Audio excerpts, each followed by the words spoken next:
Assalamu alaikum wa rahmatullahi wa barakatuh, Your Excellencies, Honorable Ministers, esteemed governors, distinguished representatives of member countries, heads of institutions, private sector leaders, development partners, members of the media, ladies and gentlemen. Welcome to the Islamic Development Bank IsDB Group Private Sector Forum PSF 2026 in conjunction with the 2026 IsDB Group annual meetings in Baku, the Republic of Azerbaijan. This year's annual meetings are held under the theme Regional Integration for Sustainable Prosperity. Simultaneous interpretation is available in Arabic, English, French, and Azerbaijani languages. The event program is available through the QR code, the annual meetings website, and the mobile application. All PSF sessions will be also live streamed through Tigah YouTube channel. Ladies and gentlemen, it's our pleasure to welcome you to the IsDB Group Private Sector Forum PSF 2026 by the private sector entities of the IsDB Group, the Islamic Corporation for the Insurance of Investment and Export Credit (ISEC), the Islamic Corporation for the Development of the Private Sector (ICD), and the International Islamic Trade Finance Corporation (ITFT), with the support of the Islamic Development Bank Group Business Forum Tigah, and in collaboration with the Minister of Economy of the Republic of Azerbaijan and the Export and Investment Promotion Agency of the Republic of Azerbaijan, ASPROMO. The Private Sector Forum PSF provides a dedicated platform to show groups support to private sector development across member countries, promote investment and trade opportunities, and facilitate partnerships. Before we continue, allow us to briefly highlight some of the key outcomes expected to be achieved through this year's Private Sector Forum. PSF 2026 attracted broad participation from more than 1,200 participants from 60 countries, reflecting the strong interest of governments, investors, financial institutions, private sector companies, development partners, chambers of commerce, and investment promotion agencies. The PSF program will feature 17 sessions with more than 70 speakers, in addition to 40 exhibitors showcasing investment, trade, de-risking, Islamic finance, and private sector development solutions. In addition, more than 300 B2B and B2G meetings are scheduled to strengthen partnership. The program will include high-level sessions, PSF awards, country presentations, B2B and B2G meetings, signing ceremonies, exhibitions, startup pitch competition, and knowledge-sharing events. Before we proceed with the opening remarks, we'll now present a short video highlighting the role and impact of the IsDB Group private sector entities.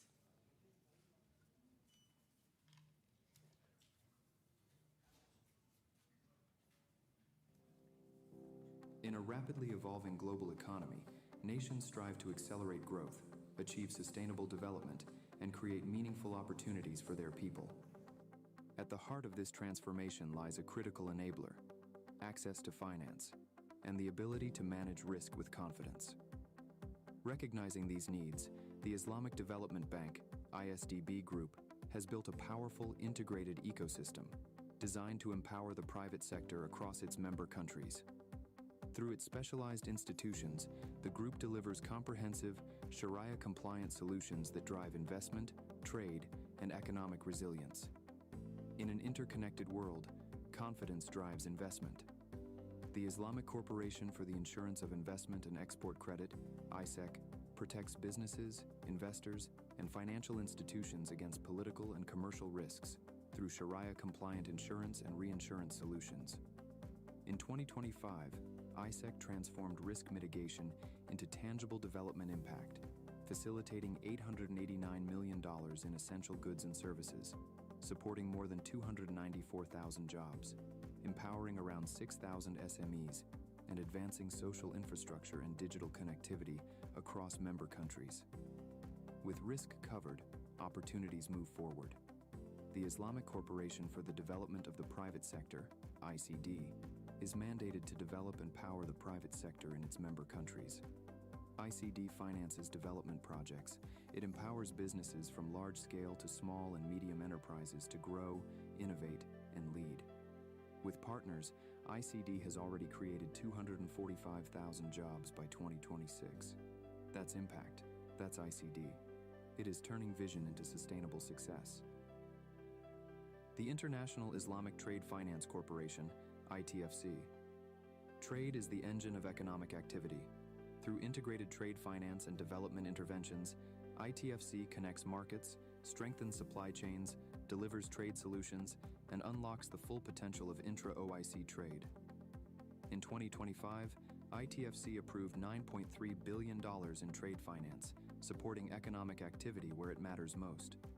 Its impact extended beyond trade flows, supporting more than 123,000 jobs, helping businesses and communities build capacity for sustainable growth.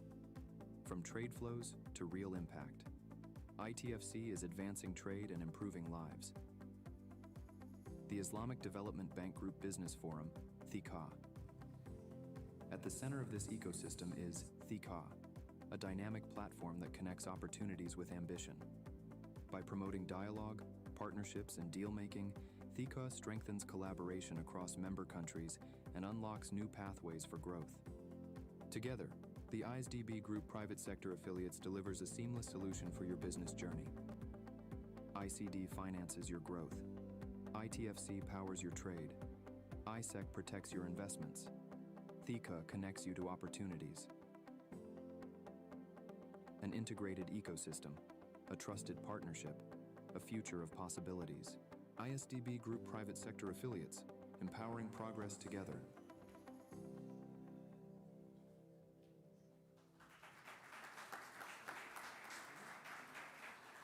Ladies and gentlemen, it's our honor to invite His Excellency Mr. Mikhail Jabarov, Minister of Economy of the Republic of Azerbaijan, and the Chairman of the 2026 IsDB Board of Governors to deliver the welcoming remarks.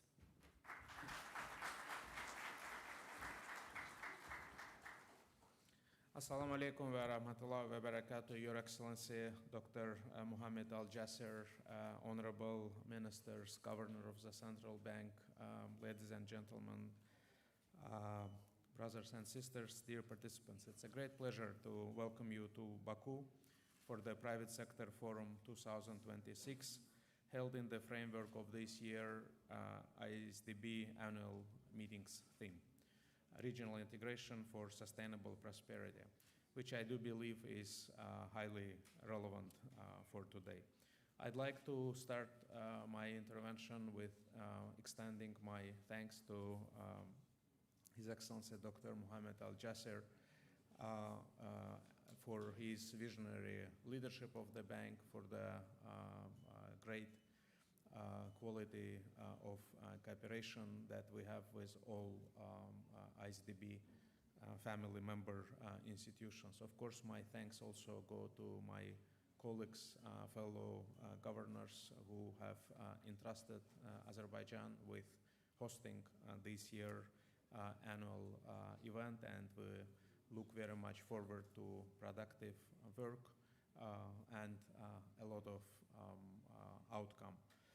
Sustainable prosperity requires stronger connectivity, deeper trade and investment links, and close cooperation between governments, development institutions, private sector, like-minded stakeholders. The success of previous forum demonstrated these particular platforms' potential, with agreements amounting to more than $3.6 billion US. And ever since we began preparations for this year's annual meetings, joint team, I don't want to split the teams, it was a joint team of the bank and from our side, have worked together to design a private sector forum that will keep up the bar, not only in terms of the volumes of contracts and amounts of deals to be conducted, but probably even more importantly with respect to the impact and outcome. We already heard about record number of participants, which is a clear demonstration of the interest and relevance of the event. And according to the latest information available to us within the framework of the forum, we will witness the signing of more than 32 agreements, including memorandums of understandings with a total value exceeding $4.7 billion. I would like to extend my heartfelt thanks and appreciation to the entire team for the hard work on preparation of the Private Sector Forum and other important events and sessions in the framework of the annual meetings that were carefully crafted in order to make this big annual gathering memorable, interesting, and productive. I also would like to thank all the partner institutions who have contributed to conducting this forum today. Azerbaijan highly values its long-standing partnership with the Islamic Development Bank Group. Since becoming a member in 1992, our cooperation has been based on mutual trust, shared priorities and values, and practical results. Both sides approach the relationship with attached importance to private sector development, trade finance, infrastructure, SME support, green transition, and digital transformation. Exact areas that are also central to Azerbaijan's national economic strategy. Economic diversification remains a key strategic objective for our economy. We see strong opportunities in manufacturing, agriculture and food processing, logistics, renewable energy, digital technologies, and other non-oil industries with export potential. By combining Azerbaijan's opportunities with the IsDB Group's financial instruments and network, we can support projects that are both commercially viable and development-oriented. Azerbaijan, under the leadership of His Excellency President Ilham Aliyev, has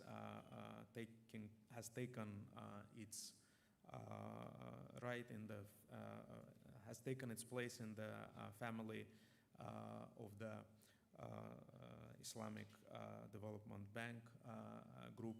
The success in the development of Azerbaijan can be illustrated by the qualitative change of the projects and economic opportunities that we are discussing and implementing together. To turn these opportunities into bankable projects, our country offers a broad set of support instruments, including tax and customs incentives, investment protection, concessional financing, and investment-ready platforms such as industrial parks and the alert-free economic zone. We also see important opportunities in the liberated Karabakh and East Sangizur economic regions, where Azerbaijan's largest reconstruction program is underway. Strategically positioned along the middle corridor, these platforms further strengthen Azerbaijan's role as logistics and transit hub linking Europe, Central Asia, and Asia. The impact of this approach is clear. In 2021-25, the non-oil and gas economy growth rate averaged 6% annually, and share of non-oil and gas economy in GDP rose from 58 to 71%. Similarly, non-oil and gas exports more than doubled compared with 2018. The practical nature of our cooperation will be reflected today through the signing of several documents, including the Framework Agency Agreement between Azerbaijan Business Development Fund and ICD, which will support wider access to finance for businesses. Distinguished participants, I do invite partners, investors, financial institutions, and business leaders to use this platform actively to explore opportunities in Azerbaijan, meet local partners, and move from dialogue to investment decisions. This morning, we have had a chance with His Excellency Dr. Al-Jasser to visit exhibition of partner institutions for Islamic Development Bank Group, also exhibition which displays selected Azerbaijani companies and business associations.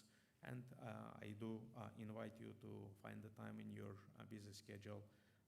It will be useful from viewpoint of getting more information about what our country has to offer. We believe that Azerbaijan is an attractive, reliable, and ready destination for doing business, for partnering, for investing. We are ready to work with the IsDB group, its member countries, and the private sector to turn these opportunities into lasting partnerships altogether. Last but not the least, I do invite you to be back. To those of you who have traveled from abroad, the next proper and relevant opportunity probably would be Azerbaijan's second edition of Azerbaijan Investment Forum that will be held in end of September 2026. I'm confident that the Private Sector Forum 2026 will contribute to stronger partnerships, new investments, and sustainable prosperity.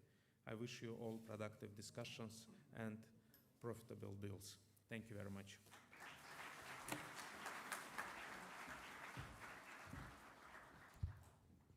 Thank you, Your Excellency, for your valuable remarks and for the warm hospitality extended to all participants here in Baku.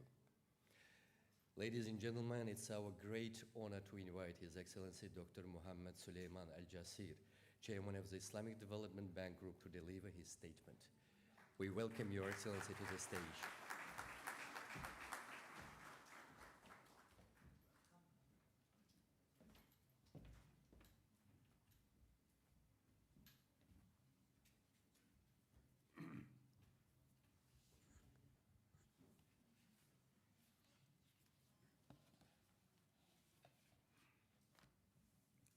بسم الله الرحمن الرحيم والصلاة والسلام على أفضل الأنبياء والمرسلين سيدنا ونبينا محمد وعلى آله وصحبه أجمعين ومن تبعهم بإحسان إلى يوم الدين. My brother, Minister Jabarov, ministers, distinguished guests, ladies and gentlemen, Assalamu alaikum wa rahmatullahi wa barakatuh. It is indeed a great honor for me to welcome you to the 14th edition of the IsDB Group Private Sector Forum here in the beautiful city of Baku, a city that stands at the crossroads of history, culture, and opportunity. Azerbaijan's growing role as a bridge between regions and markets makes it a fitting venue for a forum dedicated to advancing trade, investment, and regional integration. At the outset, I would like to express my profound appreciation to the government and people of Azerbaijan for the warm hospitality and excellent arrangements made for the 2026 annual meetings of the Islamic Development Bank. I also wish to commend the Ministry of Economy and ASPROMO for their invaluable partnership, close cooperation, and tireless efforts in ensuring the success of this edition of the Private Sector Forum. This forum is far more than an annual event. It is a living platform where dialogue becomes direction, where ideas become investment, and where partnerships move from promise to practice. It is a space where governments meet markets, where entrepreneurs meet financiers, and where ambition meets opportunities. At the Islamic Development Bank Group, we believe that inclusive growth is driven not only by policy, but by enterprise, not only by public effort, but by private initiative, and not only by financing, but by trust and partnerships. Through our group affiliates, we continue to support member countries in mobilizing investment, facilitate trade, and strengthening economic resilience. Our institutions collectively provide financing, risk mitigation, insurance, and trade facilitation instruments that help transform potential into progress. Allow me to share a few figures that reflect this impact.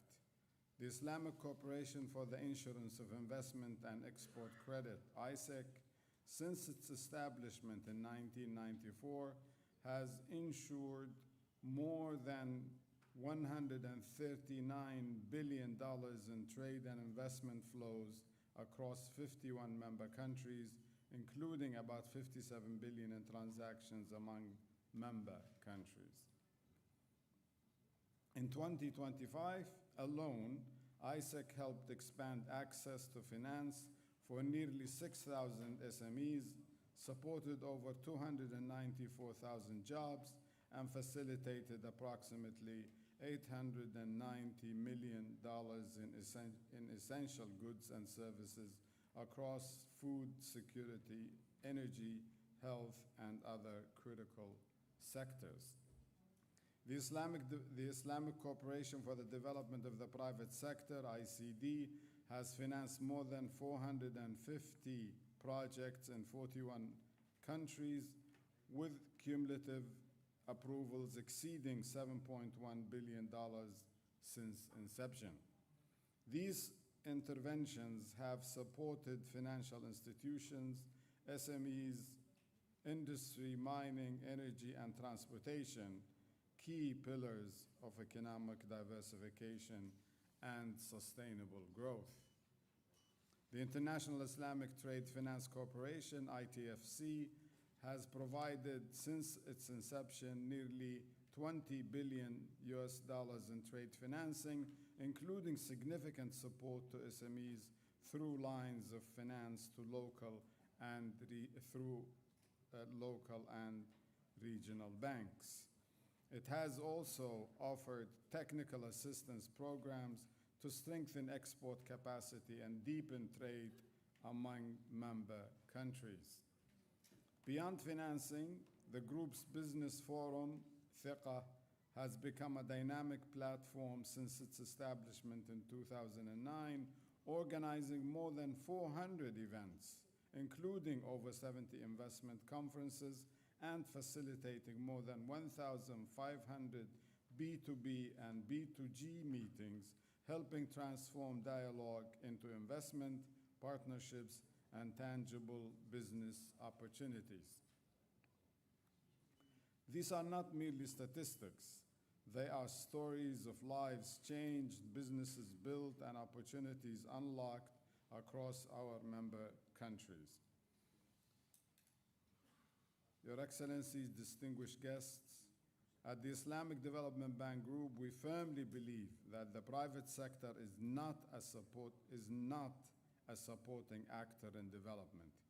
It is the lead actor. Our role is clear: to remove obstacles, reduce risks, and open doors.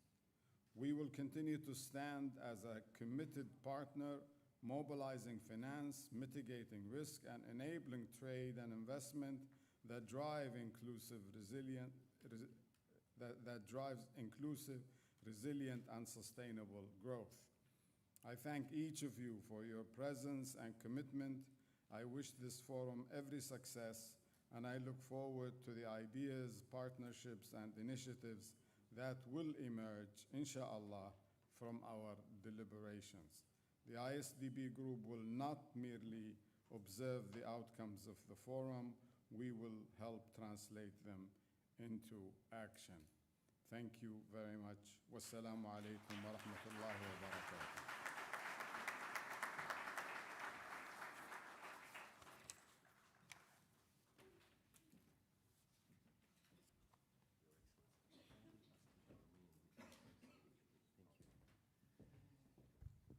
Your Excellency, thank you for your statement, and we kindly ask you to remain on stage. May we also invite His Excellency Mr. Mikhail Jabarov to join us on the stage and witness a PSF agreements exchange ceremony. Ladies and gentlemen, we'll now proceed with the agreements exchange between IsDB Group private sector entities and partners in the Republic of Azerbaijan. We'll now begin with ICD agreements. May we invite His Excellency Dr. Khalid Khalafallah, Acting CEO of ICD, to the stage. Please welcome.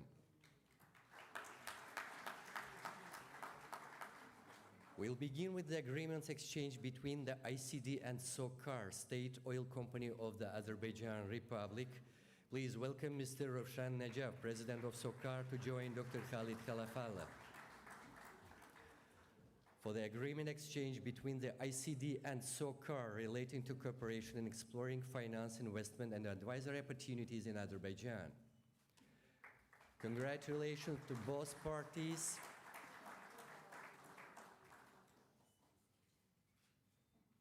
Thank you, Mr. Rovshan Najaf. Please welcome Mr. Ulvi Mansurov, Chairman of the Board of the Azerbaijan Business Development Fund, ABDF, to join us on stage for the exchange of the 200 million Azerbaijani Manat Framework Agency Wakala Agreement between ICD and ABDF.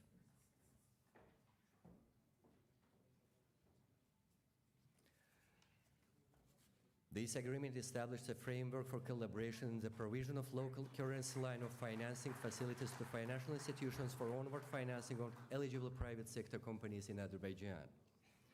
Congratulations to both parties. Thank you, Mr. Ulvi Mansurov.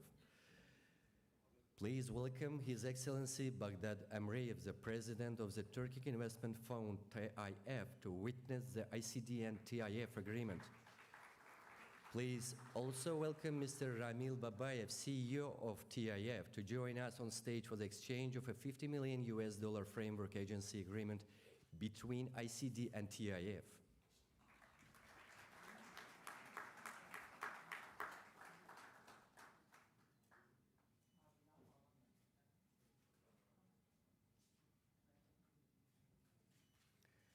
Congratulations to both parties. Thank you, Mr. Ramil Babayev.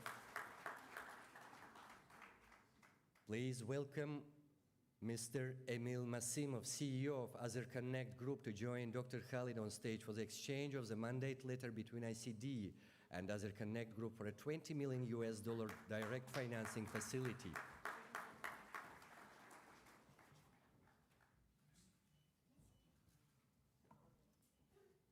Congratulations to both parties.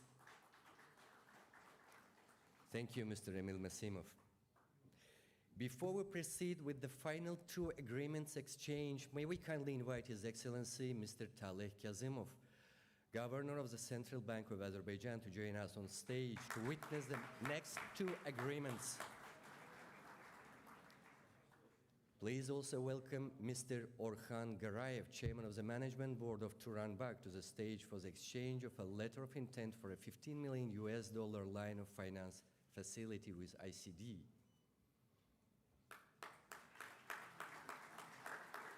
The line of finance facility to be extended by ICD to Turanbank for onward financing of eligible private sector companies in Azerbaijan.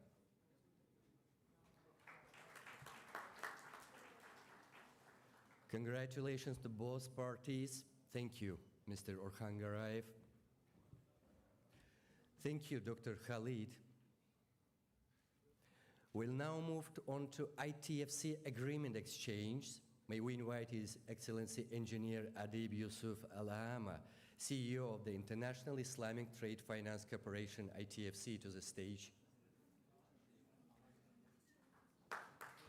Please welcome Mr. Aydin Hüseyinov, CEO of Rabite Bank, to the stage for the exchange of a terms letter for a $10 million financing facility with ITFC.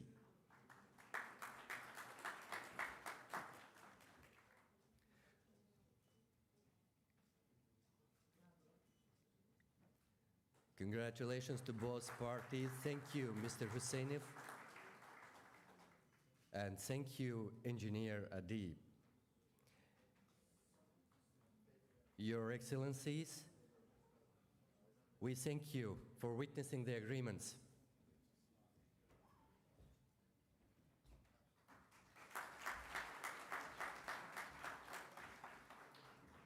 Ladies and gentlemen, this concludes the special agreement exchange segment, which includes strategic cooperation agreements and financing facilities totaling $295 million. Ladies and gentlemen, we'll now proceed to the CEO session, which will explore how regional integration can be transformed into investable, scalable, and bankable opportunities through coordinated trade, investment, and de-risking solutions. We would like to invite the moderator for this session, Ms. Aliya Azimova, International Finance Corporation Country Manager for Azerbaijan, to the stage to introduce our distinguished speakers and begin the session.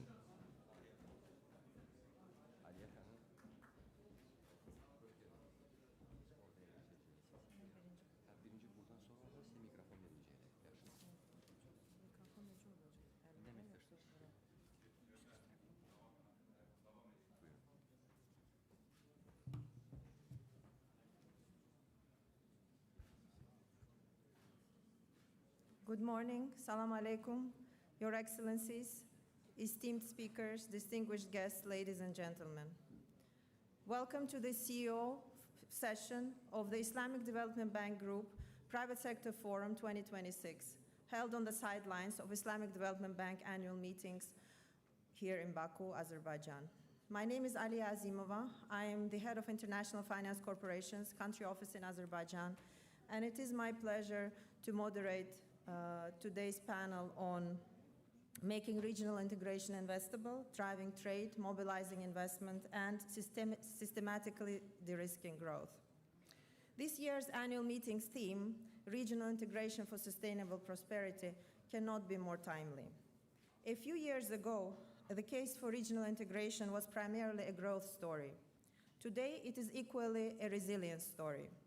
In a more fragmented and uncertain global environment, countries are increasingly looking to regional connectivity, trade relationships, and investment partnerships, not only to accelerate growth, but to strengthen competitiveness, diversify economic opportunities, and build resilience. Across Islamic Development Bank countries, regional integration opportunities are increasingly visible. What remains less straightforward is how to finance them. How do we transform connectivity into commerce? How do we transform strategic priorities into bankable projects? And how do we ensure that regional opportunities become sufficiently investable and scalable to attract private capital? These topics sit at the heart of today's discussion. Because successful regional integration requires more than infrastructure. It requires trade, investment, confidence, and functioning financial markets to work together. As Islamic Development Bank's Group President, His Excellency Al-Jasser, often emphasizes, development challenges are increasingly interconnected, and therefore solutions must be equally interconnected. This is where the integrated approach represented on today's panel becomes particularly relevant. We will discuss how one Islamic Development Bank group approach through ICD, ITFC, and ISEC address regional integration with complementary solutions spanning investment mobilization, risk mitigation, and trade facilitation, while IILM contributes to strengthening Islamic financial markets, and Pasha Financial Holding brings a perspective of a leading local and regional financial institution. So let us explore now, how do we move ambition to execution? And how do we translate regional integration into tangible economic outcomes across Islamic Development Bank countries? With this, I would like to welcome our esteemed speakers to stage. His Excellency Dr. Khalid Khalafallah, Chief Executive Officer of Islamic Corporation for Insurance and Investment Credit and Export Credit, and active CEO of the Islamic Corporation for Development of Private Sector. His Excellency Engineer Adib Yusuf Alama, CEO of International Islamic Trade Finance Corporation. Mr. Mohammad Safri Shahul Hamid, CEO of International Islamic Liquidity Management Corporation.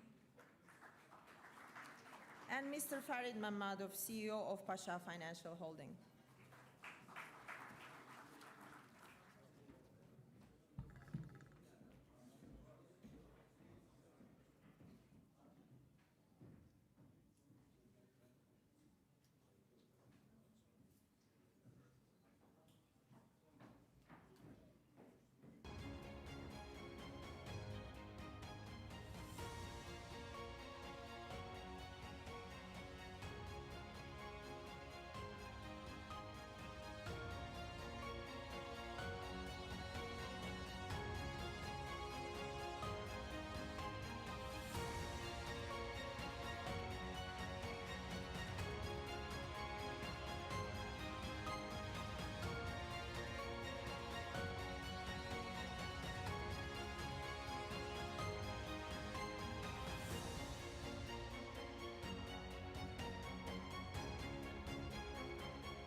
Gentlemen, thank you for joining us. Let me begin with the building blocks of investable regional integration, where investors must be comfortable with risk, trade must create economic opportunity, and capital must be mobilized efficiently.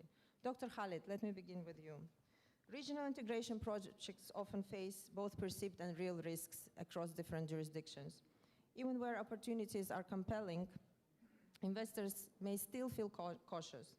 From the perspective of ISEC, how can de-risking, investment protection, and risk mitigation solutions help transform regional integration opportunities into investable propositions across your member countries? Please.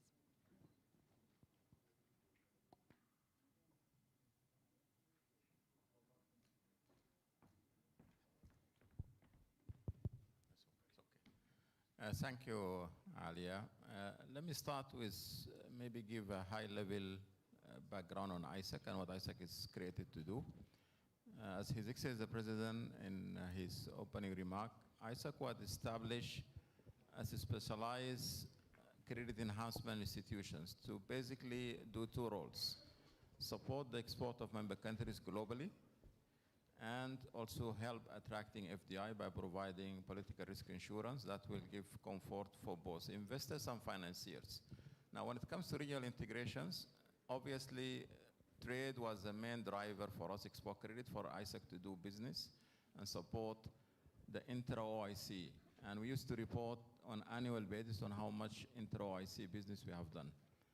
Out of the 139 billion business insured since inception, almost 57 billion was for intra-OIC. So that goes rightly into regional integration, promoting trade among our member countries.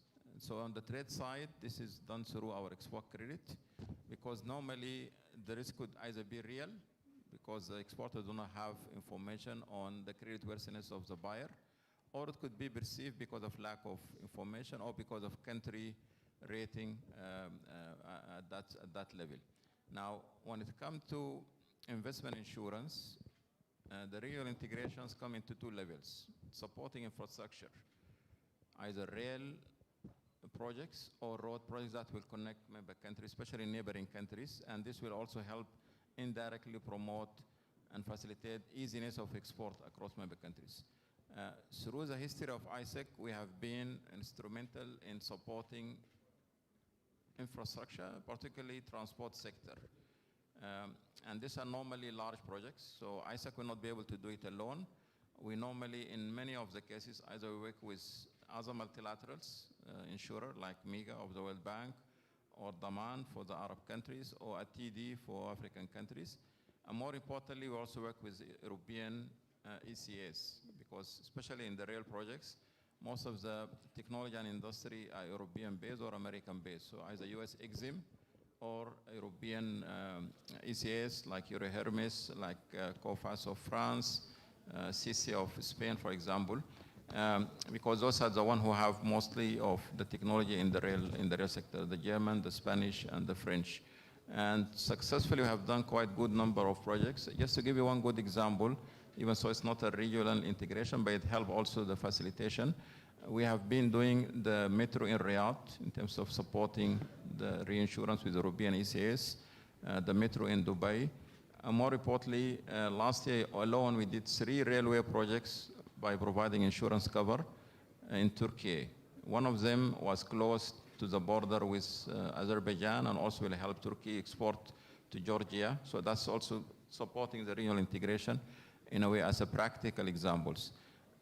The risk insurance, political risk insurance, does not mean that the country is, it could be perceived as high risk by the investor, or there could be a real risk, because in some countries there might be regional conflicts or conflict in part of the country. But the advantage of our insurance, specifically for financial institutions, because we are AA rated insurer, we are part of ISDB, which is AAA rated multilaterals. It helps financing institution, commercial lenders, to obtain credit relief. So the moment they have our cover, they'll get credit relief, and that will help. So the risk, it does not mean that it's a real risk, and sometimes it's the perception because of the media coverage. And the credit relief we offer to banks, specifically when they procure our insurance, is very substantial because it helps the country and to get more opportunity, more resource mobilization. Once an insurance is provided by us, a bank will have a credit relief, and they could also have another opportunity to support another transaction. So the key one we do normally is in the infrastructure, the transport sector. Another aspect is also the energy, because in some of the energy projects it will be to satisfy the local consumption, but in some countries they also have export of energy to a neighboring country. So that's also one dimension, specifically on energy generations. In general, the bulk of our insurance, specifically on the investment side, goes for infrastructure, be it transport, be it energy. And I think this is very key to enhance the regional integration, specifically for projects that will have an impact on the neighboring country where we support. And definitely one of our key priorities is normally to support the intra-OIC trade and investment. Thank you. Thank you, Dr. Khalid. You spoke about regional integration from the perspective of investors and infrastructure that is needed to support regional integration. But historically, trade has been one of the most important engines of regional integration. And yet many countries continue to face financing gaps that limit their ability to capture those opportunities. Engineer Adib, ITFC has continued to expand its trade finance operations despite difficult global environment. From your perspective, what are the defining features of ITFC's approach to trade finance, and how has the corporation been able to mobilize financing at scale to support evolving needs of your member countries? Thank you. Okay, thank you so much, Ali, and I'm really honored to be part of this very distinguished panel. Maybe in way of introduction, let me just give a very brief 1-minute overview of what ITFC is. We are the trade finance and trade development arm of the Islamic Development Bank Group. Since our inception in 2008, we have extended more than $96 billion in trade finance approvals. We support 57 OIC member countries. OIC is the Organization of Islamic Cooperation, for their intra-trade, but also for their trade with the rest of the world. In terms of course, and we do, as I said, not just trade finance, but we do trade development, including capacity building. In terms of what defines our trade finance, I would say, first of all, we think of it as responsible trade finance. That is, it is value-driven, it's oriented towards development, and it is connected to real economy and real economic activities. It is guided by and it is conducted in accordance to Islamic finance principles, and these include fairness, risk sharing, asset backing, and ethical investment, and social solidarity. Now, if we look at, as I said, since our inception, $96 billion, and if you look at 2025 alone, we have extended $9.35 billion in trade finance approvals. Of that, intra-OIC trading is, or trade financing has been $8 billion. It also goes to the countries that need it the most. So I would say almost 1/3 of that financing has gone to the least developed countries of the group. The other thing that we do very well in ITFC and that we have built our muscles over time is the ability to mobilize rapidly, mobilize and deploy finance to where it's needed the most. We do that through a very diversified partnership with both development institutions and with financial institutions around the world. And just to give you some perspective on that, for every $1 that we put on the table, we are able to attract $2 from outside ITFC. So the number would be around $60 billion of all our financing over these, since 2008 has come from external, which of course allows us to do more financing without going well beyond our balance sheet. So this is in a nutshell what defines ITFC's trade finance.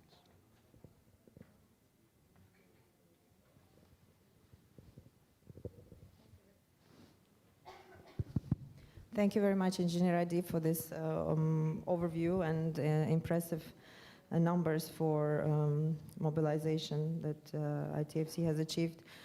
Trade does create economic activity and commercial relationships, but scaling those opportunities requires capital. So let me turn to Mr. Safri, with ILM playing a unique role in supporting liquidity management for institutions offering Islamic financial services. And you have experienced unprecedented growth and diversification over the past decade. From your perspective, how can deeper, more liquid Islamic capital markets make regional integration more investable across your member countries? Thank you. Thank you so much, Ali. Assalamu alaikum wa rahmatullahi wa barakatuh. Bismillah ar-Rahman ar-Rahim. Alhamdulillahi rabbil alamin. Wa salatu wa salamu ala ashrafil anbiya wa mursaleen. Wa ala alihi wa sahbihi ajma'in. Rabbi shrah li sadri wa yassir li amri wa hlul 'uqdatan min lisani yafqahu qawli. It's a pleasure for me to be here on the panel alongside distinguished panelists all the way from Kuala Lumpur, Malaysia. It was a 16-hour trip from Kuala Lumpur, a center of Islamic finance, to Baku. So the Baku that I saw for the first time is actually a first trip for me to Central Asia earlier. It was just an amazing sight. I just arrived about 12 hours ago. So I felt that Baku has got a lot to offer where Islamic finance is concerned. So I'm sitting here before all these passionate, committed brothers and sisters, right? Looking at developing Islamic finance for Central Asia, where the size of Islamic banking is only about what? 4% earlier? 5%? So it's almost a deja vu for me, coming from Malaysia, where we were doing about 4 or 5%, barely, 30, 40 years ago. And all the challenges that we had to go through, right, in trying to get to where we are today. We're still growing, we're still learning. So all of us are perpetual students from the day that we were born until the day we die. So back to your question earlier, this relationship between regional integration and capital markets are often misunderstood, are often underestimated. So whilst the infrastructure, connectivity, the trade facilitation, the cross-border investments are critical pillars for regional integration, but none of this could have been sustained without efficient and robust capital markets. Am I right, Ali?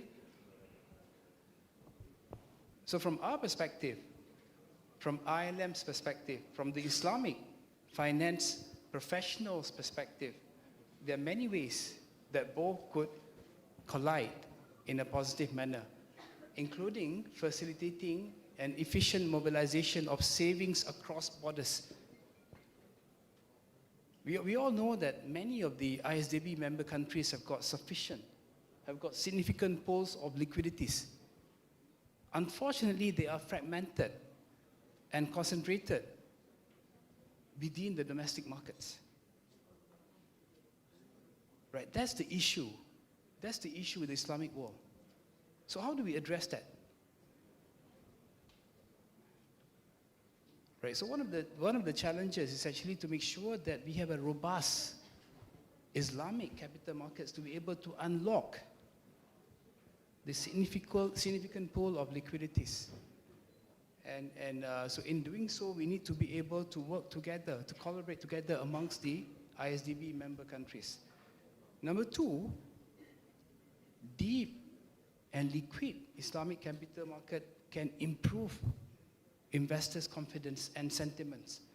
So investors, whether they are regional or global investors, from sovereign wealth funds to pension funds, to asset managers, to takaful companies, to Islamic banks, to private banks, they will come. They will put their money to work if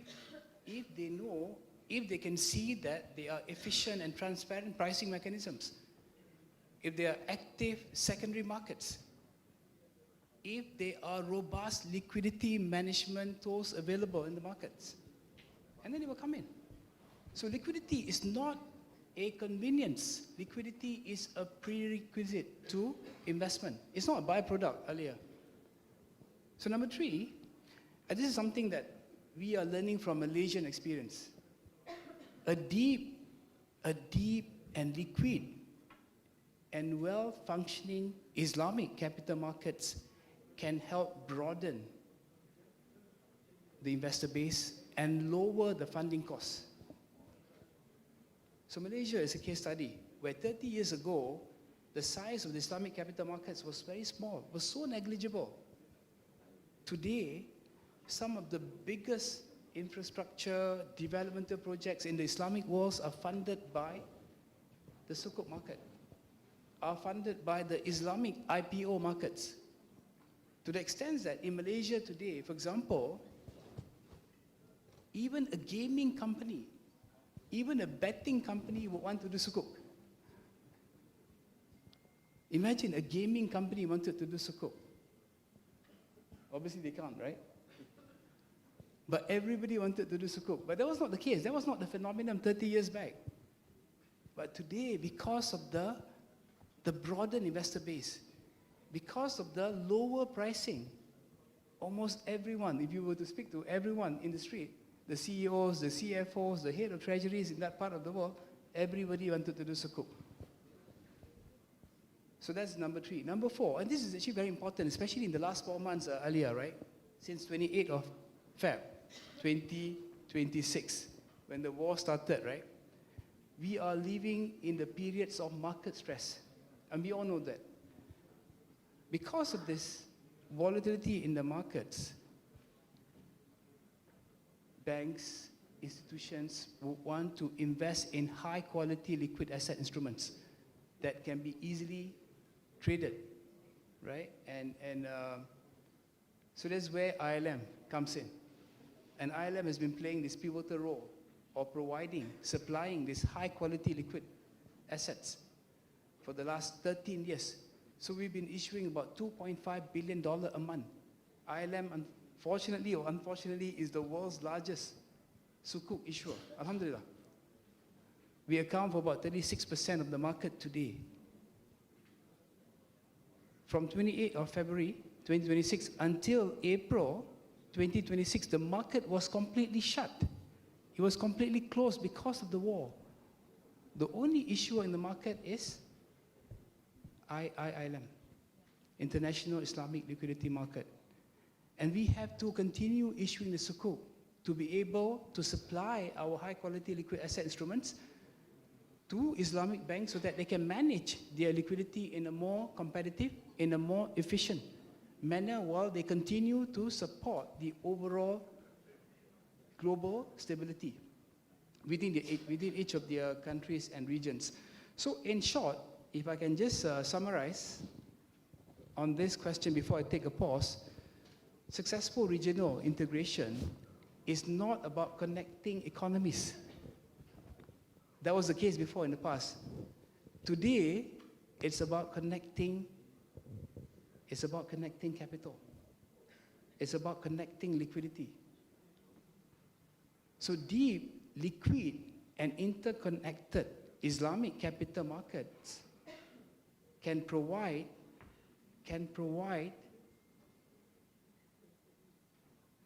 the markets with a financial architecture to transform countries' aspirations, regional aspirations, to investable, bankable, viable opportunities. Thank you.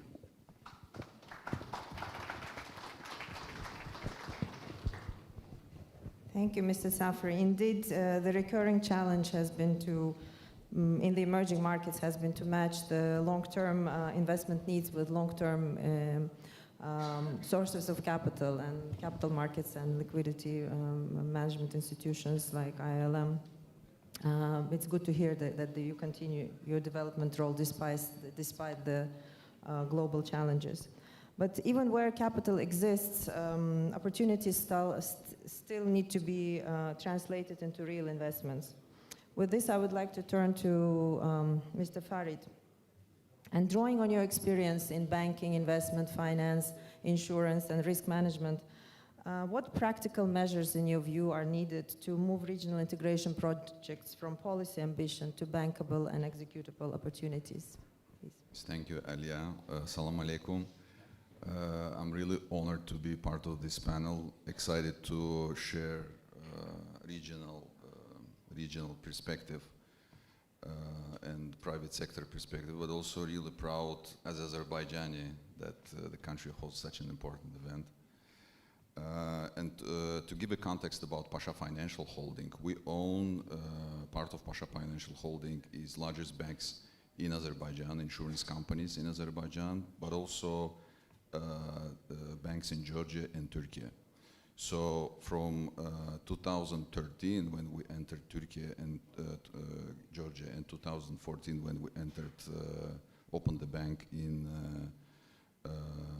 Turkey, we actually built what we called trade triangle, and this regional integration and taking the ambition into the bankable solutions and integrated trade solutions, actually our daily job. So from our perspective, let me share what I think is important components to make it really bankable and operational. First of all, it's real feasibility. So our main role, I believe, as regional players and country private sector participants, as people and businesses and banks who understand the local context, is to give this real feasibility, not from the project high-level strategic point of view and economical point of view, but also from commercial and financial point of view of our context and our legislation and our economies. Actually, we as a country, Ministry of Economy developed the PPP framework that is exactly addresses these 4 points. Economical, strategic, financial, and commercial feasibility must be in place to make the deals real. Second, I would say regional or harmonization across the borders, because if the truck stands in each of the borders of the different countries in the region, is just it's not integrated deal. It's just several deals pulled together. So in our example, we also invested in some of the joint ventures, and one of the joint ventures is our joint venture with Trendyol, e-commerce platform in Turkey. And as part of our effort to integrate the trade, e-com trade between the countries, we together with the Ministry of Economy and Alert Free Zone, developing this integrated, harmonized route between the countries. Third one, and I think this is very relevant to the discussion of the colleagues and to the comments of the colleagues that was made before, is sensible risk sharing. And here, I think where DFI's and MDB's role is very, very important to help the regional players and local players to take the risk that sometimes it's perception, as was mentioned, sometimes it's real inability to absorb because of the size of the economy and size of the regional players. And fourth, I would say the real PPP framework that onboard the private sector players, not after the development of the project, but from the beginning in design of the project, in structuring of the PPP projects. And this is actually what Ministry of Economy did great. It announced the list of the projects way beforehand, so private sector players can together with the government work on design of the solution or design of the project. And also on the other hand, Central Bank of Azerbaijan also developed the project finance framework to help to help local players and the banks to take some risks or kind of help with the creating some frameworks to absorb some risks that otherwise they wouldn't be able.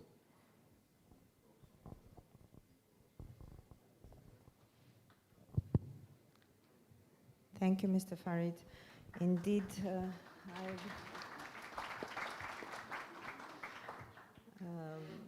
we all agree that bankability needs to be engineered. And let me move from this now, from enabling investment to actually mobilizing investment. Dr. Khalid, let me turn back to you in your ICD role.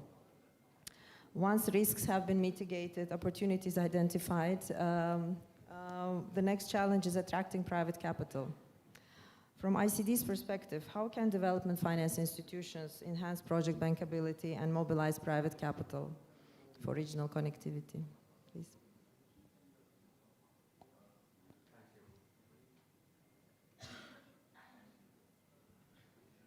Thank you, Alia.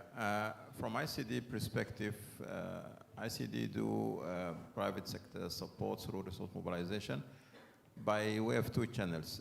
The first one is normally the direct finance, what we call it project finance. And like all other development finance institutions, our ability and expertise rest in our ability to structure high quality assets, attract commercial lenders to join syndication, especially in infrastructure projects. And we do it historically either with other development finance institutions or internally even within our IDB group by joining hands with IDB in some of infrastructure projects in our member countries. So the first channel is normally through the direct finance, project finance, our ability to structure, mitigate risk, have well-designed projects and up to the highest standard globally, jointly with our development finance institutions like IFC, for example. Ali, you know it very well, or other financial institutions, depending regional or global. The other route, we also support the resource mobilization, and just to touch on what Safri earlier mentioned, connecting the capital. We also do Sukuk. ICD has very long history and experience in structuring Sukuk, and we have done it for a quite good number of our member countries, because that's the way we also mobilize the regional capital and the liquidity, particularly from the GCC, from the Gulf countries, or even from Southeast Asia, to some of the countries that they need that capital the most. Just to give an example, we have been instrumental in supporting Maldives to issue its first Sukuk ever, the sovereign Sukuk of 500 million. Even in Central Asia, here in the region, we have done the first ever local currency Sukuk in Kazakhstan, in Kazakh Tenge, which was very instrumental in mobilizing the liquidity within the country itself, and that's the way we do it. We continue to do this Sukuk advisory, and also sometimes we also participate as part of ICD or own capital to contribute. The other aspect, we also mobilize resources as part of our mandate, and at ICD, we are mandated to invest as equity investors, and we do it in financial institutions, normally in Islamic finance, because that's our mandate as a group to support Islamic finance. And some of those are country-based, but some of them are also regional, or at least in the regional countries. Specifically in West Africa, we have been instrumental in creating a holding company that will invest in many of the African countries, including Senegal, Guinea, and Niger. And that's where you mobilize the resources within a specific region. So that connecting capital mentioned earlier by Safri is what exactly ICD is doing through either the equity in Islamic banks or Sukuk advisory and Sukuk structuring. And definitely the major one, the traditional connectivity, is where we invest in real projects, infrastructure project in particular,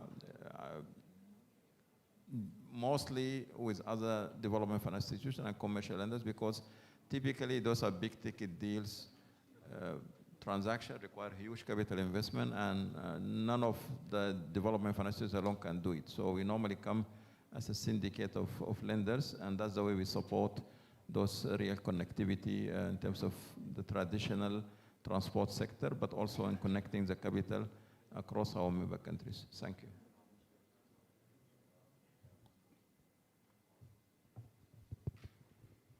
Thank you, Dr. Khalid. Regional integration would only succeed if businesses of all sizes are able to participate. This brings me to a question to Engineer Adib on that despite growing trade opportunities, still access to finance for private businesses and SMEs still remains a challenge. Can you elaborate more on ways that ITFC promotes cross-border trade and contributes to access to finance for SMEs and private sector, please? Yes, spot on, Alia. You know, all SMEs in economies of all sizes and all types is usually the backbone for job creation and also a primary resource for creativity, innovation, and also competitiveness. Ironically, it's the sector that finds, especially SMEs, finds the most difficulty in accessing both the capital, which is much needed, and even if they're producing something, connecting to global markets is the second challenge. So we've been tackling both of these issues. First, in terms of providing capital, we work with local banks throughout the world, whereby we extend lines of finance, and then these banks will channel it to where it's needed most, private sector and especially SMEs. So this is on the financing part of the equation. On building capacity, we also work helping the SMEs, especially the most vulnerable ones, in converting their aspirations and ideas into bankable projects that they can take to the bank and attract financing, and after that, connecting them to global markets. In terms of scale, in 2025, the line of financing that we have extended is north of $1.35 billion. And we will continue to do so. We do so also when I talk about the capacity building through a number of important regional programs. So we have something called the Arab-African Trade Bridges. That's one program that connects these two parts of the OIC group. And we also have FTS, which is our Aid for Trade initiative for Arab states. And more recently, we have introduced something called the TCCA, Trade Connect Central Asia, Plus, and Plus is for Azerbaijan. And also importantly, in our 5-year strategy, which we are launching now, we are putting even more emphasis on both the private sector, in particular on SMEs. Today, the scale is reaching hundreds, but we hope to reach thousands over the coming years.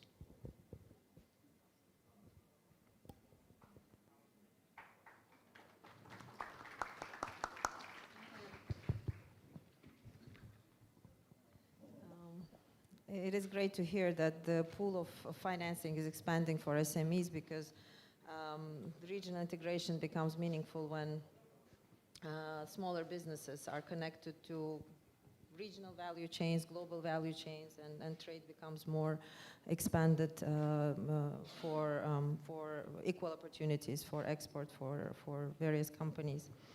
Let us look now broader at the financial architecture required to support this growth. Mr. Safri, as Islamic finance continues to expand globally, what should be the key priorities over the next decade to foster deeper, more liquid, and better interconnected Islamic capital markets across the ISDB member countries? Please. Thank you so much, Ali. I think it's a very, very difficult question, but it is a pertinent question for us to ponder on, to reflect on, given the size of Islamic finance, which is currently at circa 5 trillion. Yes, we should be rejoicing, we should be celebrating, we should be having a majlis to celebrate the growth of Islamic finance from 1 trillion back in 2010 to about 5 trillion today. But if you compare that to the size of the global financial system, it's not even 1%. Yes, we should be happy, we should be rejoicing, celebrating, clapping our hands, but it's just 1%. It's a drop in the ocean. So the stuff that we've been doing for the last 50 years, 60 years, since the first Islamic bank, the first official Islamic bank in the world, back in 1975 in Dubai Islamic Bank, close to about 51 years now. So we are only 1% of the size of the global financial system.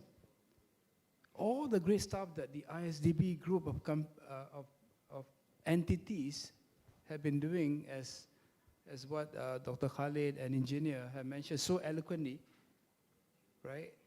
And the stuff that ILM and everyone else has been doing are contributing to just 1%, which is why we need Baku, we need Azerbaijan, we need Central Asia to step up.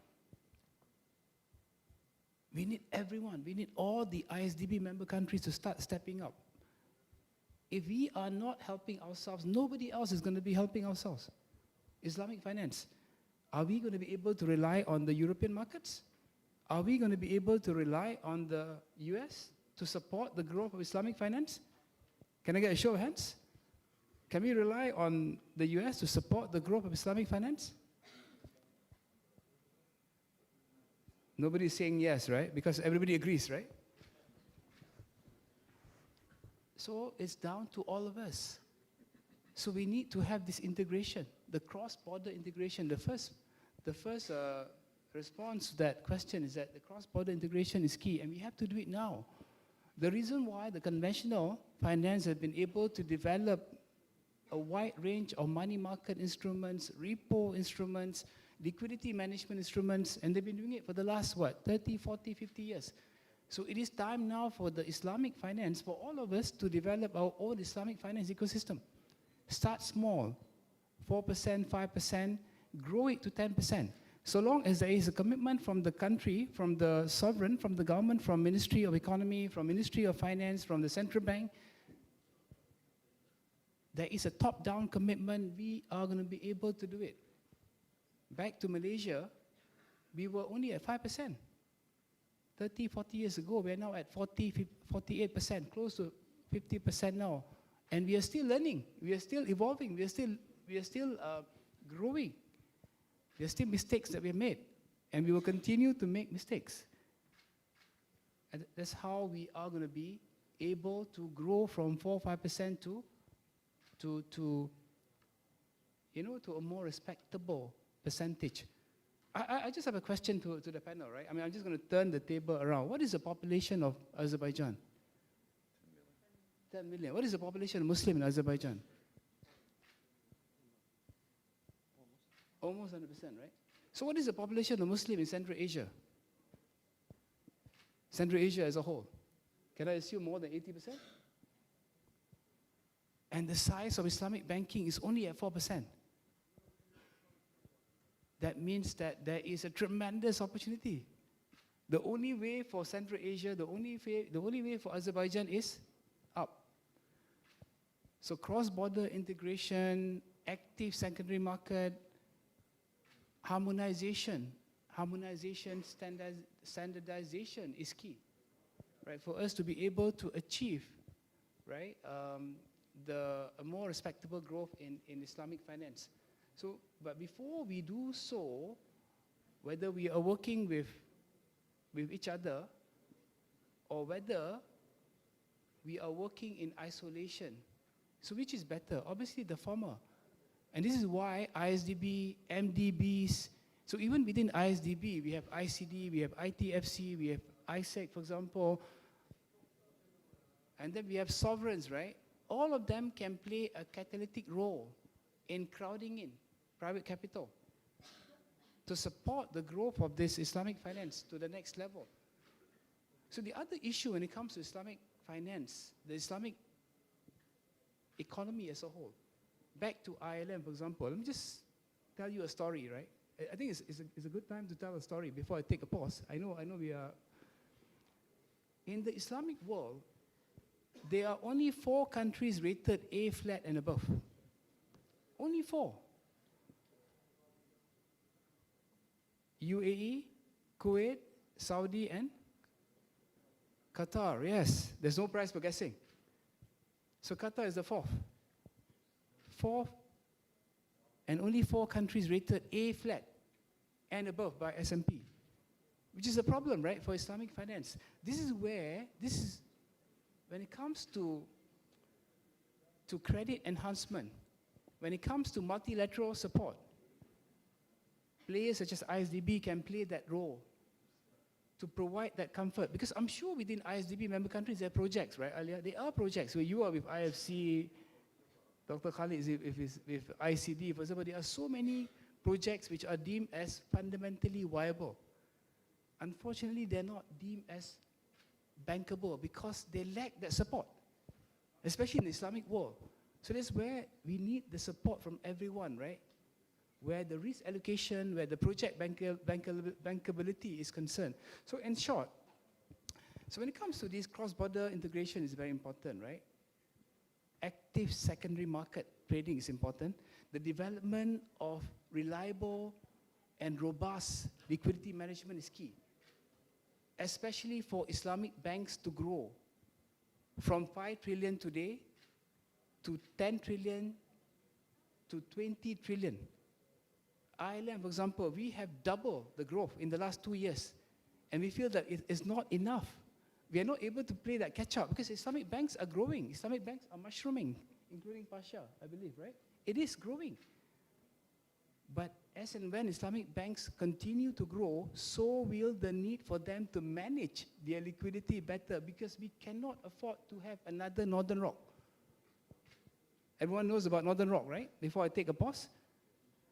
If banks do not manage their liquidity, especially Islamic banks, people will remember for a long time. The problem with Islamic finance is if there's a bad apple or bad apples, people will remember for a long time. Unlike conventional finance, where people will remember for 1 day, 2 days, and then they'll forget and move on. So that's the thing that we have to do about Islamic finance. We have to do it right. We can grow slowly, gradually, but surely. Thank you.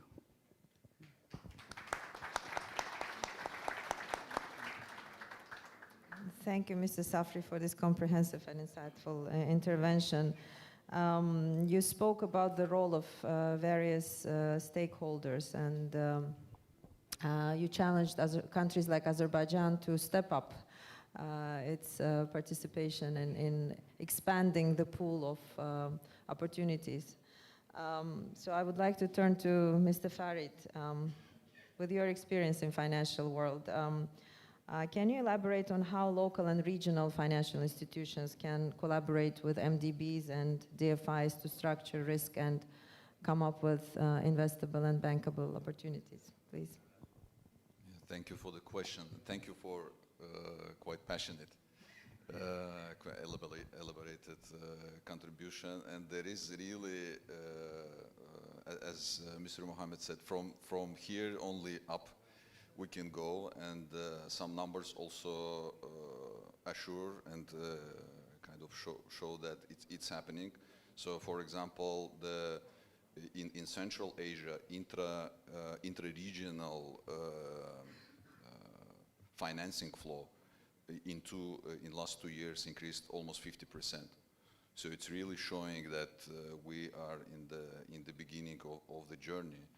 And when we say regional integration, probably we don't mean geography. We mean the main kind of how Kazakh or Chinese container reaches Europe through getting financing from the regional players, right? And I would argue that there is already familiar instruments in the market, in the local market, that in Azerbaijan and in other countries in the central, in the region, banks are familiar, and we can use them as a tools to kind of scale it to regional, important regional projects.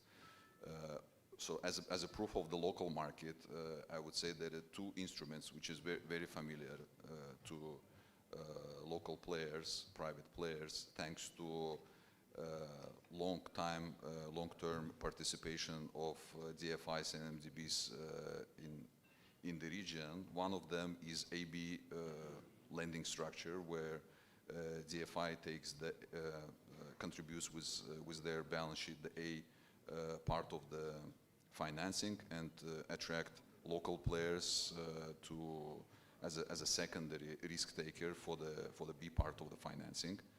And another one is guarantees and insurance, and ISEC exactly played this role. And from the recent examples, we have EBRD financing to one of the local banks, and EU takes the first loss absorption guarantee, this kind of structure. So my point is that in local market, these instruments is very familiar. And if we take big regional middle corridor projects like Green Energy Caspian Corridor, for example, from my point of view, it would be logical extension that these kind of structures, AB loans or guarantees and insurances, used to kind of provide stimulus for the local players to participate and to contribute, because I completely agree, there is, so our role as a catalyst of the private sector, and there is financing and there is a liquidity in the market. As I said, for the last 2 years in the region, we have 50% growth of the money flows between the regional countries into the regional projects. So what we need is scaling up this kind of instruments that I just mentioned, and also stimulus and support from the government, which is happening actually. For example, we have Central Bank of Azerbaijan developed the financial sector development strategy, and as part of this strategy, Central Bank is very focused on the creating depth of the long-term instruments through stimulating capital markets, Baku Stock Exchange, through stimulating insurance products, life insurance products, to accumulate this long-term capital that then will be used for this kind of projects. So both on the local level and on the regional level, I think our joint job is to, with support of the government and kind of support of DFIs and MDBs with the tools and instruments that I mentioned, to kind of contribute to the regional long-term projects.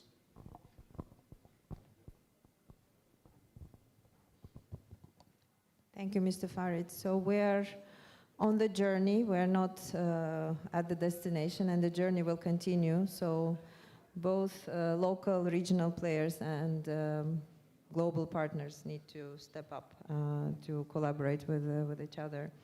As we approach the end of this interesting discussion, I would like to turn to each of you with the final reflection. What would be the most important action needed to make regional integration more investable across the member countries of ISDB? Mr. Khalid, may we start with you? Thank you, Alia. Let me just maybe start with a reflection and maybe an invitation to the business community here at the annual meeting. The Islamic Development Bank is a true story of economic cooperation and integration. The way it was established 50 years ago and became a well-established multilateral is the only multilateral that is South-South. So it's for the member countries to support and serve the member countries. So, and we have developed to create specialized institutions for trade finance, for insurance, for private sector development. So I would invite the business community in Azerbaijan in particular, and from member countries attending our annual meeting, to avail the services we have. Those services will help you to grow your business locally, regionally, and globally. And we do have a stand in our exhibition for the 3 entities to introduce our services to the business community. So it's an invitation to make it, when you come with your ideas, when you come with your requests, that will help us to innovate and develop new products. And that's why we can make this regional integration bankable and make it a reality, inshallah. Thank you. Engineer Adib, please. Maybe, I'd like to comment on the passion of my neighbor, Mr. Safri, which is contagious. I just maybe have a more quiet demeanor. That's the way I'm created. But we shouldn't despair because if I look at it from the trade finance point of view, which is what we do at ITFC, and if you look at the global gap in trade finance, which according to the Asian Development Bank is $2.5 trillion. So, I've been throwing billions of dollars here and there about the size of what we do, and so has Khalid, and so has His Excellency the President. But there's a danger that if we despair, we're not going to go anywhere. We're not going to be able to close this gap. It's too big and it's too complex. And what applies to trade finance applies also to other areas, including project finance. But I believe, by working with each other, yes, we should be very ambitious, maybe far more than we are today. But we shouldn't despair because the idea is that we work together and everything that we add is needed. The demand is just great. And we focus, if you will, on the regions that we serve. In our case, it's the OIC. OIC itself, intra-trade, but also trading with other other countries outside the OIC. And if I were to draw on an ayah from the Quran, which is, I believe, also in previous books of the Kitab, it says, فَمَنْ أَحْيَاهَا كَأَنَّمَا أَحْيَا النَّاسَ جَمِيعًا. So even if you help support the life of one person someplace around the world, then you have helped all of humanity. So with that, I would say, let's not despair and let's continue working towards hopefully getting the higher percentages. We talked about 5% today versus a much lower percent. We're not going to get to 100% overnight. We're probably never going to get to 100%, maybe not even 50. But what we are responsible for is what we put in. The end results are not our responsibility. But what we are responsible for is what we can do towards trying to achieve this final. Thank you. Thank you, Engineer Adib. Mr. Safri, your final reflection. Thank you so much, Ali. I've said a lot of things. I've said enough. I think just to echo what my panelists have said earlier, the only way for Islamic finance is actually up. I think we can all agree. We are all pioneers. All of us have been pioneers in doing Islamic banking. Alhamdulillah, I think we have come to where we are today. There are a lot more work to be done, right, in terms of broadening the investor base, broadening the market, broadening the product offerings, right, so that more and more people, Muslims and non-Muslims, are going to be able to see the benefits that Islamic finance offers, right? The beauty of this proposition, the benefits that all the ISDB member countries can garner from this proposition so that all of us can grow together. So initially, when we talk about the initial growth of Islamic finance, about building institutions. The current phase and the next phase is about building the interconnected regional integration so that we all can grow together as one. The ISDB member countries, there are so many of them, should be construed as one. One country supporting each other for the benefits of the respective countries and the Ummah that resides within each of these ISDB member countries. Thank you. Thank you, Mr. Safri. And Mr. Farid, let me turn to you. Probably will be short. So this for regional integration to happen, I think we need three things: is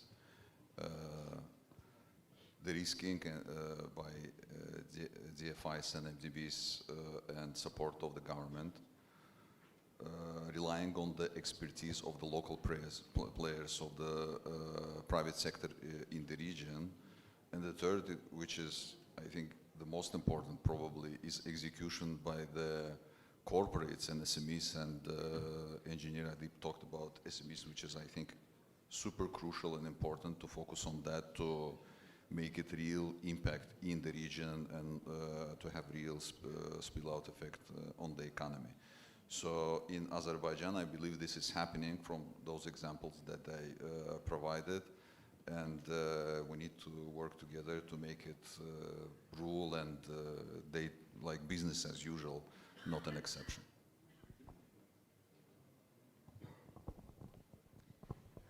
Thank you, Mr. Mamadov. Ladies and gentlemen, as we come close to an end of the CEO session on making regional integration investable, I want to highlight that what we have heard today is that no single stakeholder can build this ecosystem alone. We need coordinated partnerships between governments, MDBs, DFIs, financial institutions, and private sector. Trade finance, investment mobilization, de-risking solutions, capital markets mobilization, and private sector participation must work together if we are to unlock the full potential of regional integration of the member countries of Islamic Development Bank. In many ways, this reflects the strength of one Islamic Development Bank group approach, which brings together complementary capabilities across trade, investment, and risk mitigation to help transform global integration ambitions into investable and sustainable opportunities. On behalf of the organizers, I would like to thank our esteemed panelists for their insightful contributions and leadership. Thank you for joining us, and I wish you a successful rest of the Private Sector Forum and Islamic Development Bank Group annual meetings. Thank you. Thank you, Your Excellencies, for the insightful session and for your valuable interventions. We kindly ask you to stand for a group photo.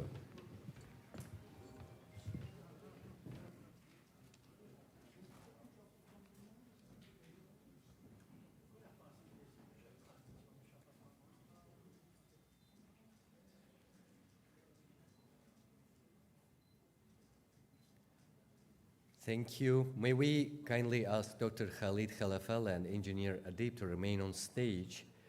Your Excellencies, distinguished guests, ladies and gentlemen, we'll now move to the IsDB Group Private Sector Forum 2026 Awards Ceremony. Today, we celebrate the excellence, innovation, partnership, and impact. We recognize institutions and initiatives whose contributions are advancing trade, investment, insurance, Islamic finance, and private sector development across IsDB member countries. The awards we present today celebrate practical achievements that help turn this vision into reality. The PSF Awards are an IsDB Group initiative designed to recognize exceptional achievements, transformative transactions, and impactful initiatives by market partners using Sharia-compliant and development-oriented financial solutions. The awards are proudly supported by 3 IsDB Group private sector entities, ISEC, ICD, and ITFC.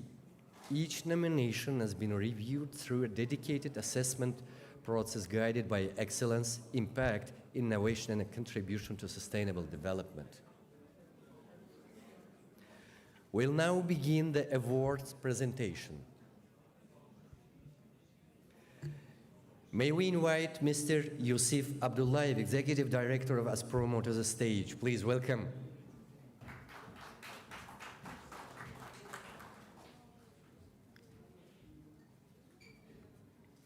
On behalf of the private sector entities of the IsDB Group, ISEC, ITFC, and ICD, we would like to extend our sincere appreciation to our strategic partner, Aspromo, for its valuable efforts and contribution to the success of the PSF. Thank you, and congratulations to Aspromo. Thank you, Engineer Adib. Dr. Khalid, we kindly ask you to remain on stage with us.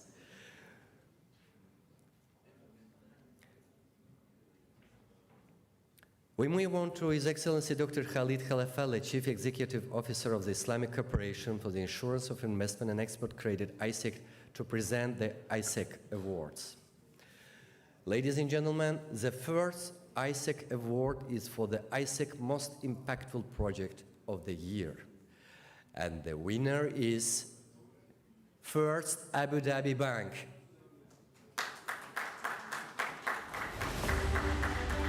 are very pleased to invite First Abu Dhabi Bank team to come on stage to receive the award.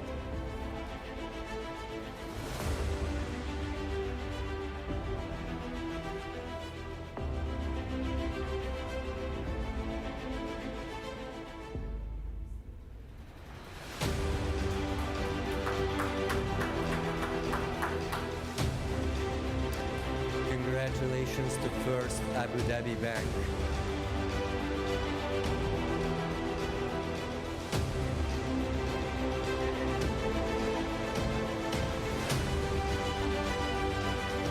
Thank you.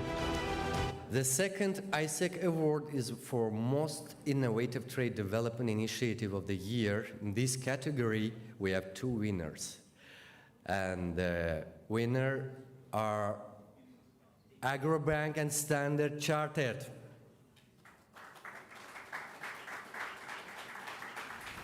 Please welcome.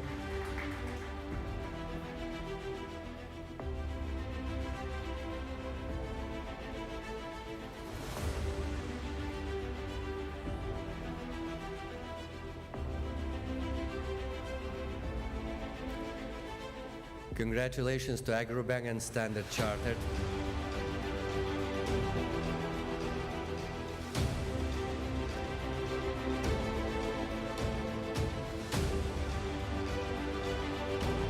Thank you. Now we'll know the ICD Awards winners. First ICD Award is for the most impactful Islamic finance institutions of the year. And the winner is Coris Holding.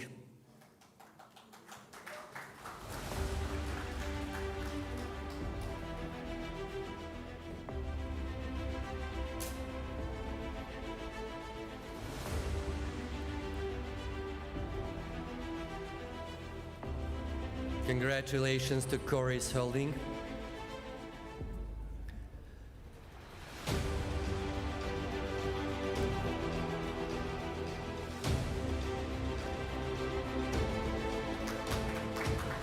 Thank you. The second ICD award is for the most impactful ICD investee company of the year, and the winner is Islamic Bank of Senegal.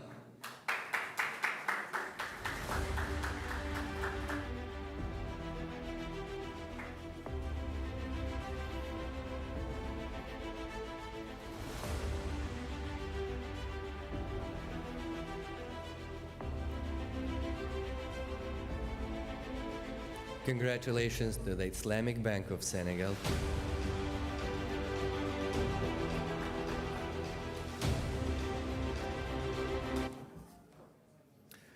We'd like to thank His Excellency Dr. Khalid Khalafallah, Acting CEO of ICD, for presenting the ICD Award. Thank you.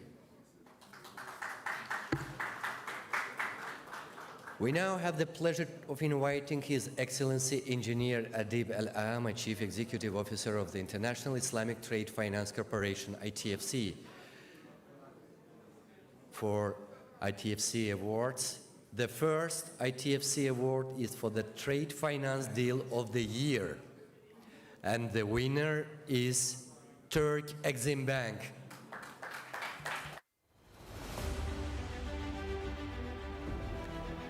Please welcome Turk Exim Bank team to come on stage to receive the award.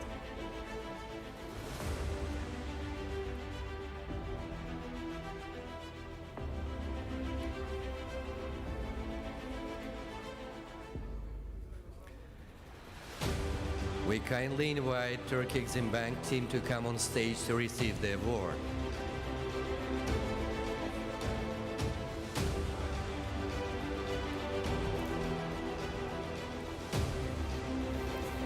Congratulations to Turk Exim Bank.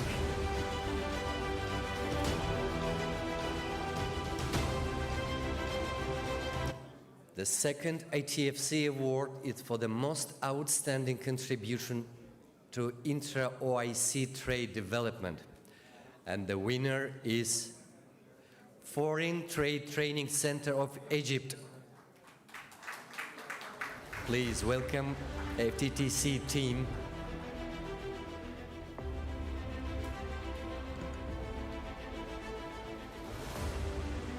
Congratulations to the Foreign Trade Training Center of Egypt.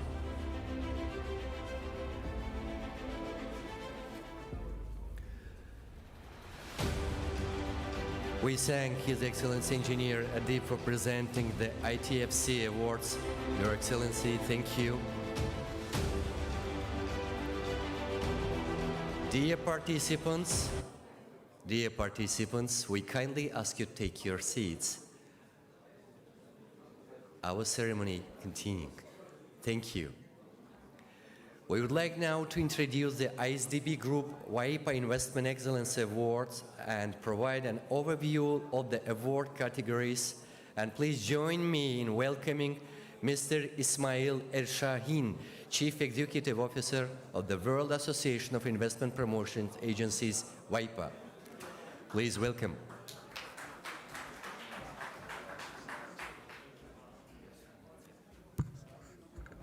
Ladies and gentlemen, good afternoon and congratulations to all the winners. Well, I was expecting that after the award ceremony, it's not easy to attract the attention of the participants, so we were discussing among our colleagues whether we should have a presentation for everybody or I just speak only and then not to further distract the participants. But now we've decided that we would do both so that I can secure the attention to what I'm going to say. Actually, there are two important messages from this presentation. One is an important announcement for the investment promotion agencies who are already familiar with WIPA or a member of WIPA. And another important message is to the investors and inviting them to benefit from an opportunity that they will be finding out in Geneva. WIPA, for those that are not aware of, that are not informed of, or they are not familiar with it, World Association of Investment Promotion Agencies is the unique organization supporting countries for investment promotion, investment attraction and facilitation all over the world. Currently representing 120 countries as full members, and we are long-term partners with ISDB as well as other international organizations. Our aim is to support IPAs all over the world in order to make them stronger partners for the investors so that they can invest easier and their lives can be facilitated through this. And it can be done only through collaboration with different institutions, as I was saying.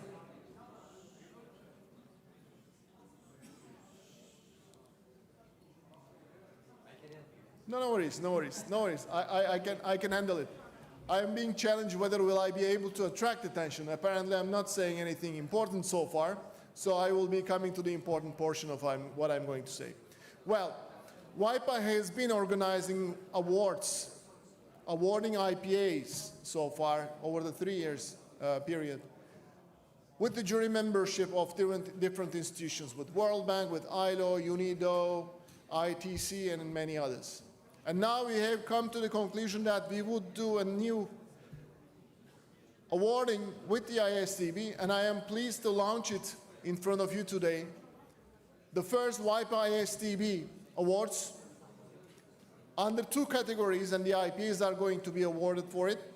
One is about the sustainable investments, and the second one is very shortly, I'm going through this very shortly, and the second one is about investable projects.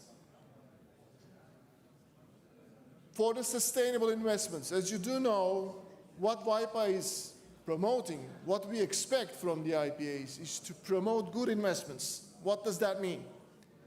Investments that are environment friendly, investments that are helping to attract and to create new jobs, and to provide technology transfer and help the countries to evolve.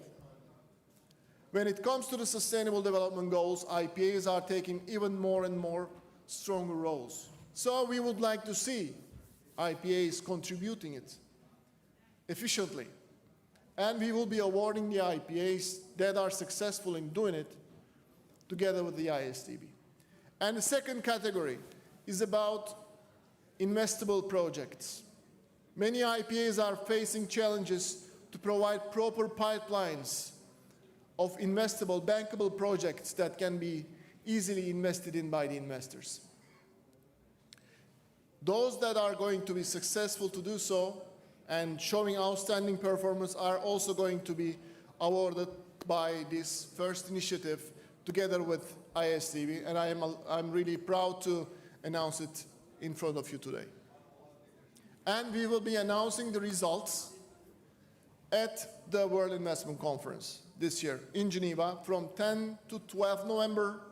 Please note the dates, because it might be important for you to be attracted to some of the opportunities that WIPA is providing to you. As I was saying in the beginning, WIPA is the unique global organization for IPAs, but WIPA offers opportunities for investors from all over the world. World Investment Conference this year in Geneva from 10 to 12 November is the largest platform where more than 100 countries coming together with their top-level investment executives. And investors are going to have the opportunity to meet with every one of them, each one of them, to discuss their investment opportunities. We are facilitating one-on-one meetings at the conference. We are also allowing them for the matchmaking sessions. But we also note that investment decisions actually are taking much longer time compared to the trade decisions. Therefore, we would like them to initiate these talks in order to create sustainable results and leads maybe to be generated at the World Investment Conference. IPAs from 120 countries are there, investors are going to be there, and the policymakers are going to be there. This is the place where we will announce our awards as well, and this is where we expect you to benefit from, to Geneva this year, to join us, hopefully. And much looking forward to see an increased number of investors at our conferences. It used to be like to be very honest, it was a club of investment promotion agencies. But in Sharjah, we had 12,000 participants, and 80% of them was from private sector.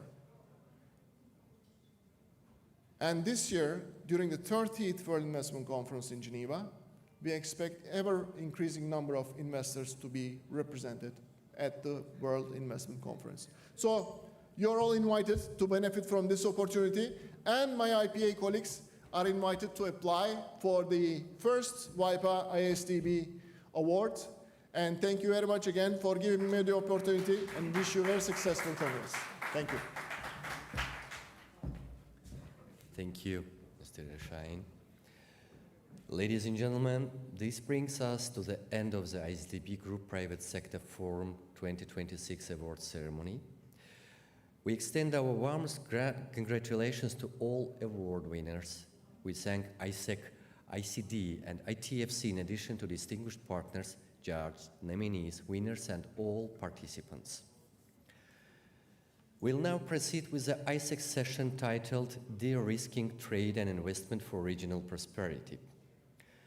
A PSF event focused on how risk mitigation and credit enhancement solutions can unlock trade and investment, reduce barriers, support sustainable regional prosperity across IsDB member countries. The session will explore how de-risking can transform opportunities into action, partnerships into projects, and regional connectivity into sustainable economic growth. We'll first hear the welcoming and opening remarks, and we are very pleased to invite Mr. Yusuf Abdullayev, Executive Director of the Azerbaijan Export and Investment Promotion Agency, ASPROMO, to deliver the welcoming remarks. Please welcome.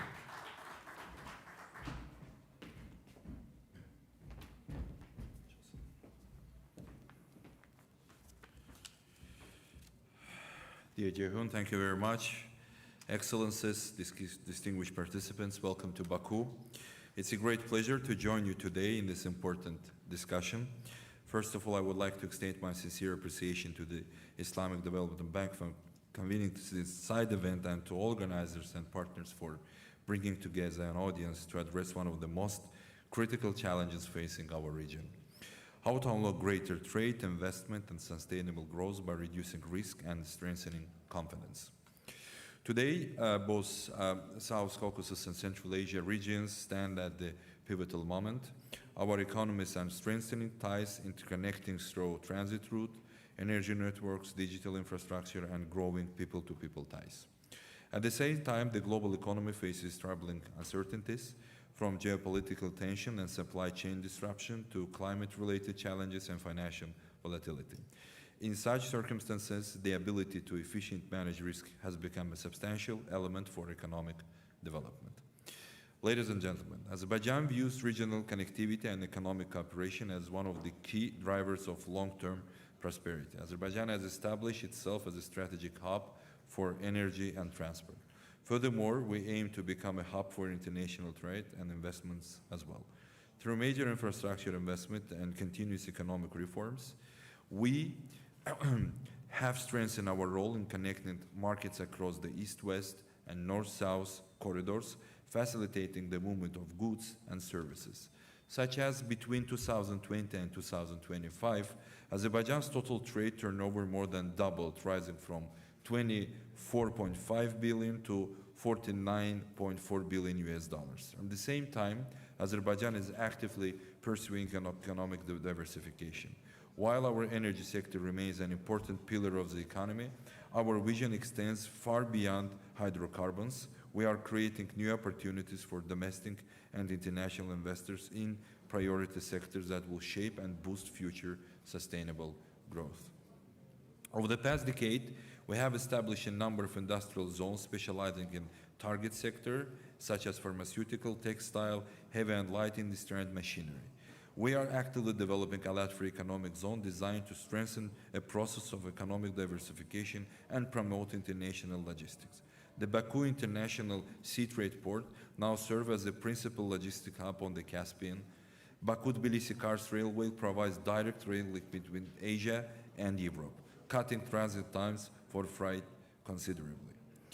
Likewise, information and communication technologies are becoming increasingly important for economic transformation. We are investing into digital infrastructure, innovation ecosystems, and human capital to support the growth of knowledge-based economy. Dear friends, as reality shows, hard infrastructure alone is not enough. Challenges remain in regulatory differences, limited access to finance, capacity constraints within financial institutions, and gaps in the trade facilitation continue to affect cross-border commerce across our regions. Respectively, investors require confidence, predictability, and effective protection against risks. For the last years, Azerbaijan took major steps in this direction: modernization of customs systems, expansion of digital trade platforms, border procedure streamlining, improvement of corresponding legislative framework, including private-public partnerships and regional bilateral investment funds. However, additional efforts are needed to attract direct investments. This is where risk mitigation mechanisms for trade and investment play a crucial role. Institutions such as the Islamic Corporation for the Insurance of Investment and Export Credit, ISIC, provide essential tools that help reduce investment and trade-related risks. Political risk insurance, export credit insurance, and credit enhancement solutions contribute to a more secure environment for cross-border transactions and long-term investments. By helping to address concerns related to payment risk, project financing such as mechanism can unlock investments that might otherwise remain unrealized. Yet ISIC's contribution extends beyond risk protection. It also serves as an educational platform.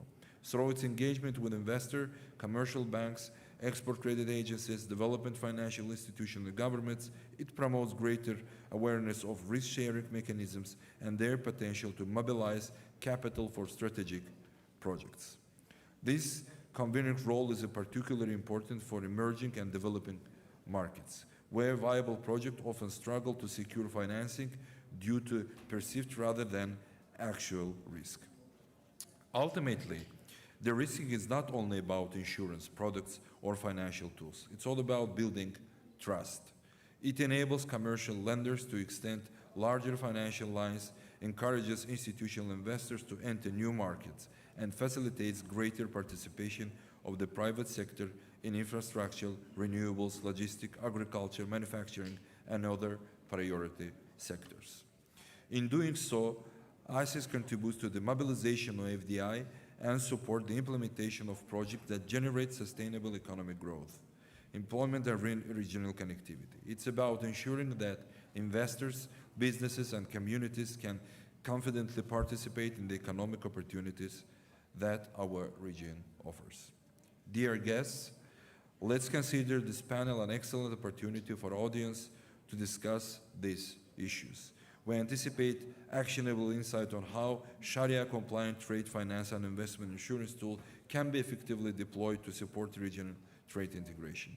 I hope our discussion will generate practical ideas and stronger cooperation among governments, development institutions, financial organizations, and private sector.